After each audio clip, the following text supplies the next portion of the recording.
বাংলা ওটিটির ফেলুদা ফ্র্যাঞ্চাইজির রাজত্বে আপাতত সৃজিত মুখোপাধ্যায়ের একাধিপত্যে শেষ হল রায়বাবুর সৃষ্টি ভূস্বর্গ ভয়ঙ্কর দিয়ে।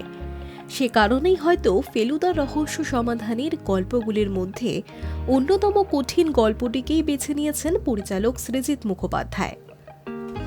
এই রহস্য গল্পে চরিত্র একাধিক, তার থেকেও বড় কথা ঘটনার ঘনঘটা এই গল্পে বেশ জটিল।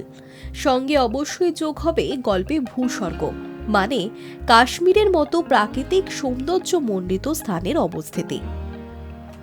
যদিও ছোট পর্দার জন্যই মূলত নির্মিত, ওটিটি আঙ্গিকে এই 6 পর্বের ছবি।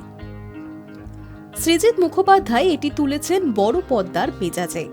সুন্দর জায়গায় তোলা বেশ কয়েকটি দুর্দান্ত দৃশ্যের অবতারণা ঘটিয়ে ফেলেছেন পরিচালক এবং সিনেমাটোগ্রাফার মিলে। শ্রীনগরের ডাল হ্রদের কাঁচস্বচ্ছ জলে দুটি শিকারার কাছাকাছি আসার এরিয়াল শট কিংবা নাঙ্গা পর্বত শৃঙ্গের ঝলকের মতো কয়েকটি কাব্যময় দৃশ্যের সৃষ্টি হয়েছে, যা সত্যিই দর্শককে আশ্চর্য করবে। তবে একথাও অনস্বীকার্য যে প্ল্যানচেটের দৃশ্যগুলি তেমন জমাতে পারেনি দুজনে। শিল্প নির্দেশকও তেমন কোনো ছাপ ফেলতে পারেননি ওই দৃশ্যগুলিতে।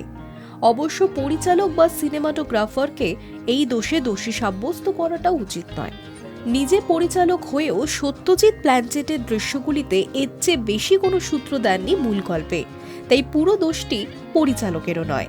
যদিও অন্যদের সংলাপের বা ভাবনার অনেকটাই ফেলুদার মুখ দিয়ে বলিয়েছেন পরিচালক, মূল গল্পকে কখনোই কাটছাট করেননি সৃজিত মুখোপাধ্যায়। সত্যজিতের মূল কাহিনীতে যে ঘটনা যেখানে ঘটেছে সেরকমই রেখেছেন আগাগোড়া।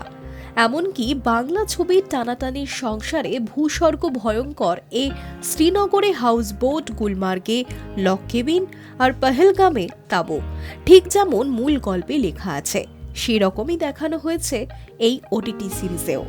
তার সঙ্গে প্রত্যেকটি জায়গার ভূস্বর্গীয় দৃশ্য, অর্থাৎ শীতের ছুটিতে বেশ একটি কল্প ভ্রমণের ব্যবস্থাও করা হয়েছে সাড়ম্বরে।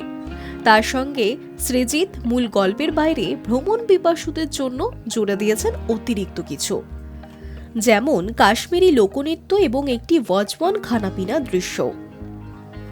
নিজের আপাতত শেষ ফেলুদা সিরিজে কোনো খামতি রাখেননি পরিচালক, তবে তার মধ্যে নিজের তদন্তের গল্পগুলি স্মৃতিচারণের অছিলায় ফেলুদার অন্য কাহিনীগুলির সঙ্গে জয় বাবা ফেলুনাতে মগনলালের আড্ডায় সেই ছুরি ছোড়া দৃশ্যের পুনর্গঠন কিছুটা হলেও দর্শক মনকে ধাক্কা দেয়, বিশেষত রায়বাবুর তৈরি আসল সিনেমাটি যারা দেখেছেন তাদের জন্য।